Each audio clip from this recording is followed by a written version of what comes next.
Spreaker.com, Joe Alexander. Have a special guest today in studio.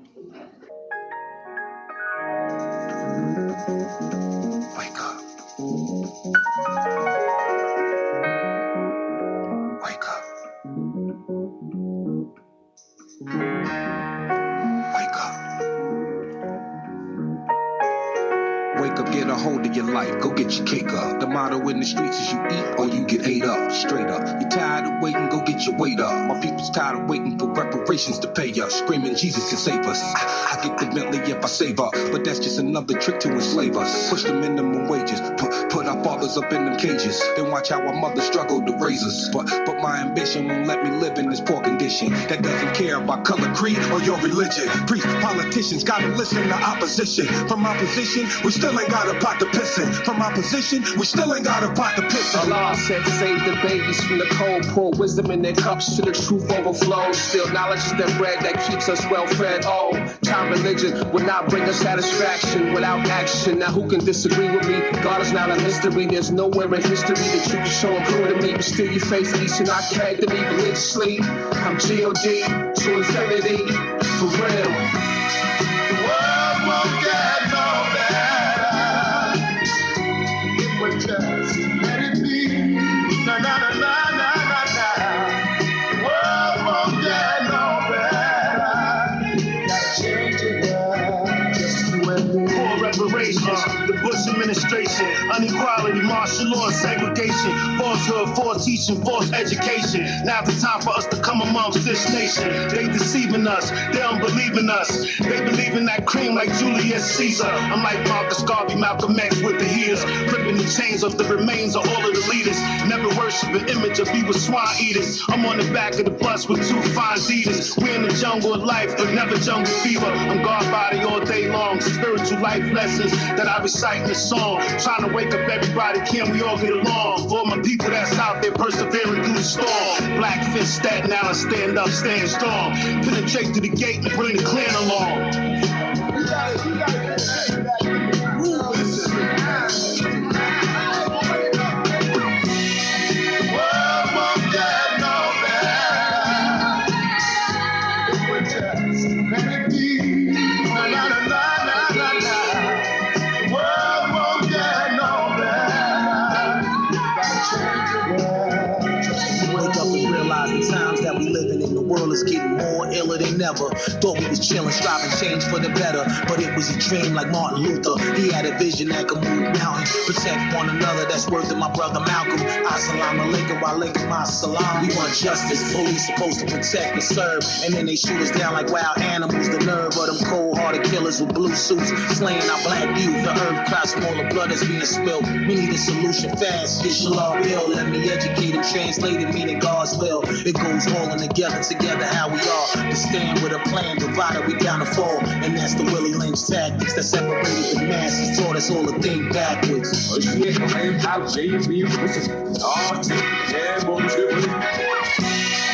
world won't get no better. It would just let it be. Na na na na na na. The world won't get no better. Gotta change it up, just you and me. We gon' change the world. We gon' change the world.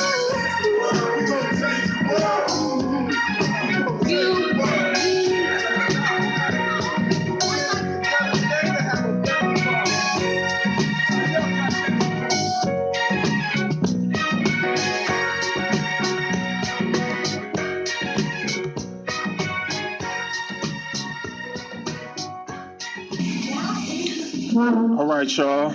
This is Joe Alexander. This is Making It Plain, and it's on Spreaker.com. Like I said, I got a guest speaker today on the podcast. Very happy that he wanted to do the show with me today. This man is a very gifted man of many talents. He's a writer, spoken word poet, educator, author, an all-around good guy. So I want to give a warm welcome to the very first time on the show, Mr. Larry Johnson Reed. Well, how you doing, Will? Nice to be on the podcast with you. And, looking forward to this. Yeah, of course. So, why don't you give our listeners a little origin story? How did you ended up doing what you're doing now? Okay, well, I grew up in San Francisco in Hunters Point and Lakeview communities, and I grew up there during the 60s, during the tumultuous changes that our people were going through during the 60s. So it had a very big impact on me. I remember my parents used to gather us up to look at the news, and what we always saw in the news was telling, our people being bitten by dogs, our people being beaten by police en masse in the South during the Civil Rights Movement. All of that was TV news, which we used to gather for as a family growing up. And it had its impact on me, even though initially I started out trying to be the Giants' second baseman, but as I grew older and got a much more serious view of how the issues were that surround us, then I was able to make different choices and didn't think too much about baseball anymore once the things got going in the 60s and early 70s. So that was my foundation. I grew up in Ingleside, Lakeview, and again, Hunters Point from the time I was 6 to 9, right there off 3rd Street. I used to walk over to the Candlestick Park to from where I lived, which was up the street from Super Save, which was 2 or 3 miles. And we walked that far to go and pick up cushions at Candlestick so we could get free tickets into the next day's game. So that was 6 to 9, but then when I was 9, we moved to Lakeview. And it was very interesting to see Lakeview was a community of people that have houses as opposed to the projects I lived in Hunters Point. And, it was quite a thing now because here in 2016, Lakeview is about 10% black now and about 90% Asian and Hispanic, whereas back in that time, Lakeview was like 90% black. And so there's been a big transformation in San Francisco, and I guess I'm a part of it because now I'm up here in Antioch too. Right. Okay. So what was your first experience being an author? What made you want to write books? Well, I went to Nigeria out of high school. Not out of high school, but out of college. I took on about 2 or 3 of these jobs with the multinationals like Ford Motor Credit and Household Finance and General Electric Crib, but it wasn't going anywhere. As a matter of fact, it was going backwards. So at 25, I decided to go to Nigeria with my late Nigerian wife. And, at that point I had found myself with Ford Motor Credit, and my job principally was, was promised one thing when I got there, and by the time I really started working there, I was repossessing cars. So rather than, and one day, I repossessed a car in San Jose, and then when I called the office, they said, no, that's in Santa Clara County, and there's an APB put out on it. So I called the sheriffs and had them put down the APB, tell them I had the car and blah, blah, blah. But at that point, I had made my mind up. I'm going to Africa before I get pick up a case, repossessing cars. So that helped me. And once I got to Nigeria and saw it was 100% different from all of the stereotypes, that just made me want to write a book, because I had to write a book to discuss the contrast between those stereotypes and what I actually saw when I was in the motherland. That's what made me write my first book. Oh, okay. And so when did your books became global? When it reached over to Africa and everywhere? Well, you see, since I wrote the book while I was in Nigeria, since I wrote the book while I was in Nigeria, but I didn't publish it for 4 years. one thing is by having, anytime I will project for 4 years, project them in that direction as well as this direction, because anytime I will project my worldwide pro-African leadership in that direction as well as this direction, because there's a as well as this direction, because there's a worldwide pro-African leadership for 4 years. Very familiar with it, and of course, anytime I will project my books, I will project them in that direction as well as this direction, because there's a worldwide pro-African leadership, and I wanted to tap into that. So naturally, I've had my. Anytime I will project my books, I will project by having been there for 4 years. Very familiar with it, and of course, anytime I will project my books, I will project them in that direction as well as this direction, because there's a worldwide familiar with it, and of course, anytime I will project my books, I will project them in that direction as well as this direction, because there's a worldwide pro-African leadership, and I wanted to tap into that. So naturally, I've had my books going in all directions since I started. I had like to consider myself a Pan-African man. Okay, cool. And so I mentioned that you was an educator. Did you teach over there in Africa? Right. Yes, I taught high school government in Nigeria for 4 years. And a testament to that teaching experience was the fact that last year in 2015, my students from Nigeria through their organization contacted me and flew me to London for their convention, for their 2-day convention. And at that point, they were allowing me to remember how my teaching experience went and how it had positively impacted them. Okay. Yeah, up to the point positively impacted them. Okay. Yeah, up to the point that they can remember a teacher from 38 years ago. Oh, okay. That's cool. Yeah, yeah. All right, so coming back from our next break, we're going to get into some spoken word, some of the things he's been doing over the years with his spoken word career. So we'll get into that when we get back. This is Make It Plain with Joe Alexander with special guest Larry Johnson Reed here on Spreaker.com. Back in a minute.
Everybody thinks we're wrong. Mother, who are they to judge us? Mother, simply cause we wear our hair long. Mother,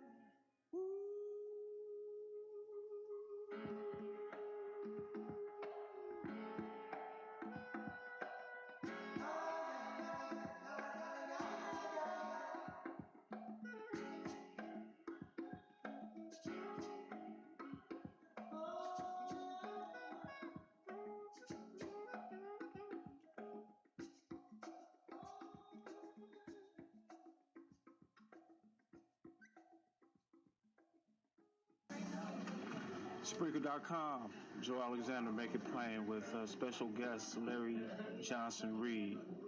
I'm going to read a little bit of his bio real quick. It says, born in the 50s in San Francisco, graduated from Balboa High School in 1970, and entered University of San Francisco and received a BA in 1974 in political science and ethnic studies, African American.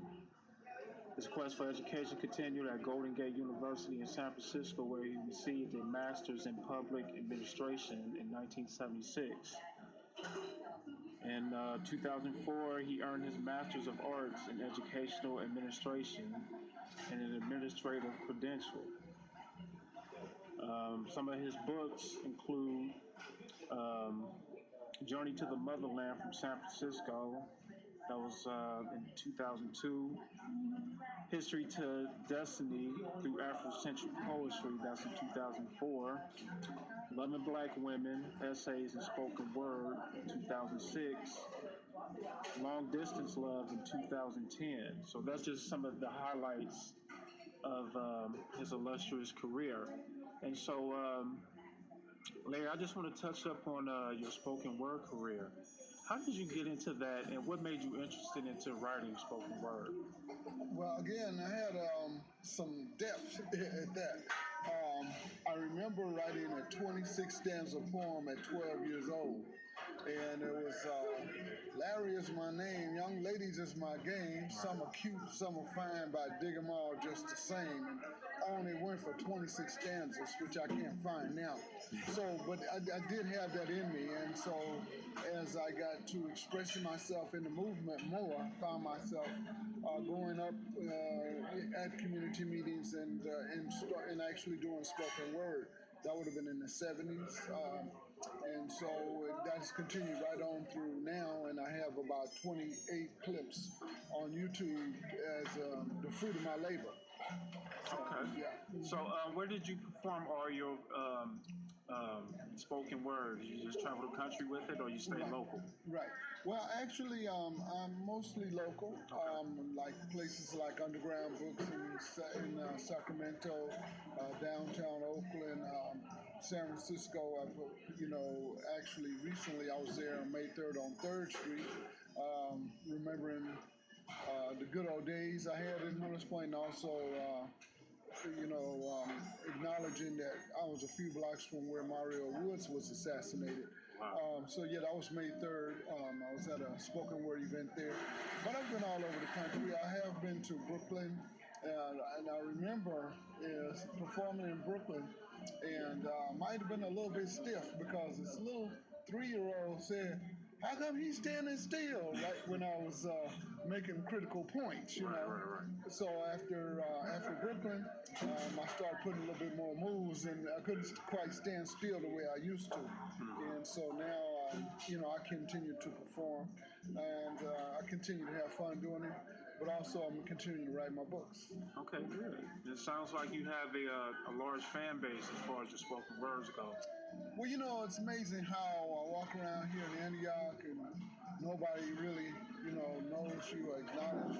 But there are some places I can go in the city, in the Bay Area, where I have great notoriety. And, of course, I wrote a column in San Francisco called Black Politics in the 80s. And a lot of us have moved from San Francisco up to Antioch. So, yeah, I have my areas of notoriety, but haven't not had the pleasure of a great publisher, big publisher, and big publishing contracts It has kind of narrowed that field down, but it haven't slowed my inspiration down because I am coming forward with a new book this year. Okay. Good. American Challenges in the Obama Era Part 2. And as a matter of fact, I do have a major publisher looking at it on the East Coast right now. Okay. Good. Good. Congratulations. So I see you have a spoken word right in front of us right here. You want to give the listeners a little taste of what you got? Oh, yes, I will. I'll give this one is called Oscar Grant Station. We all know what happened to Oscar Grant. Right. And this is a piece I wrote when I was working in Hayward at the Hayward Adult School, passing through Bart every time and passing through that station every time, remembering Oscar Grant. It started in Pittsburgh at 5:30 a.m. Oh, smack, it's pitch black. Headed toward Hayward, moving straight and forward. Yes, it is a BART ride. As it rains, rolling with glide. This is not a rant. Thinking of Oscar Grant. Assassinated face down while the brother laid down on the ground by Officer Messerly, a BART policeman. Cold-blooded murder, understand? Transferred MacArthur. Before I go further to my hometown, San Francisco, I get down. Oh, hell, it's Fruitvale. Messerly is out of jail. No liberation at Oscar Brown Station. This is reality. This is not a rant, but a memory of Oscar Grant. So that's part of the edge poetry that I do. But I have another one called The Beauty of a Sister. It comes from the book called Loving Black Women, and I'll need a book for that one. Okay. All right, cool. Yeah. So it's funny you brought up Oscar Grant because in our next segment, I wanted to get your thoughts on the Black Lives Matter movement and how much of an impact it has on our youth today, as well as the adults around the city. All right. So good stuff, man. Okay. So we'll be back in just a second. This is Making It Plain. Joe Alexander here with Larry Johnson Reed. Be back in a minute. Spreaker.com.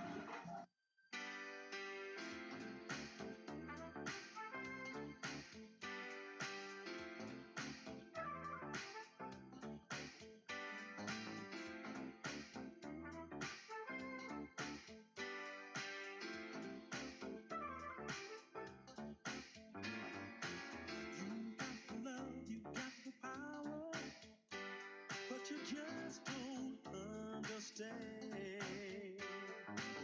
Girl, you've been charging by the hour for your love.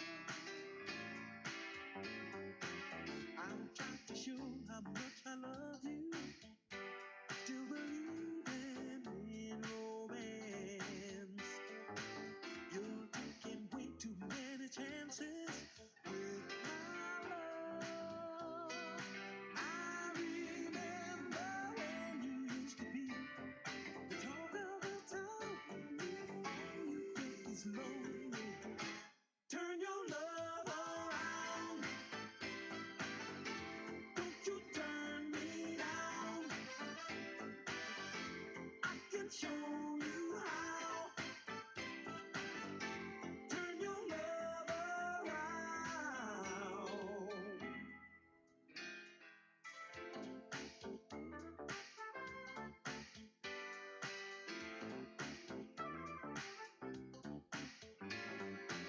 Without the woman, I can make it, but I need my girl to stay. Oh, don't you let the lady take it all away.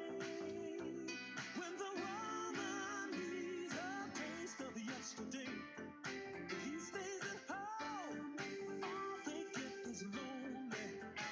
Turn your love around. Don't you turn me down.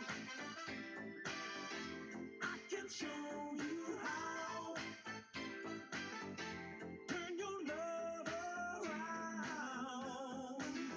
Oh, girl, you know me. I'm alone until you show me that you're still in love with me. We're gonna make it. We're gonna take it back where we belong. Turn your love around.